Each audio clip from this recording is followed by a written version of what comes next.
So cleaning a patio, if you have your own home, is definitely a whole lot easier. You can just hose things off, but if you're living in an apartment or a penthouse, anything with a balcony, you might want to respect your neighbors, and you can't just take all that dirty water and dirt and toss it off the balcony if you want to be respectful. So how do you do it? So here's what you're going to need for the cleaning solution. Get yourself some vinegar, Dawn dish soap, and a bucket with hot water.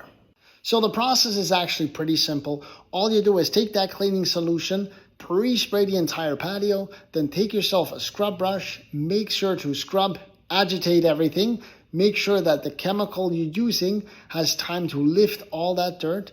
Then what you're gonna do is you can either take a shop vac and suck all that dirty water and dirt in. Noise-wise, might not be the best option for your neighbors, or simply take a commercial grade mop and mop it all up, but you're probably gonna need a very good mop system to wring it out, or you'll have to use a few different mop heads to exchange as you go. So this is the kind of scrub brush that you would need. And as you can see, it'd be very easy for me to just chuck this down to the neighbors, but we're not gonna do that. Make sure to agitate everything. If there's some heavier debris or leaves, you can just sweep it up into a garbage bag if you're not using a shop vac.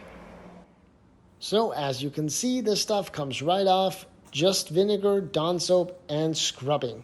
With a mop or shop vac, you won't have any problems. That is how you clean a patio without throwing everything down to the neighbors. So next time you see them in the elevator, it's gonna be less awkward.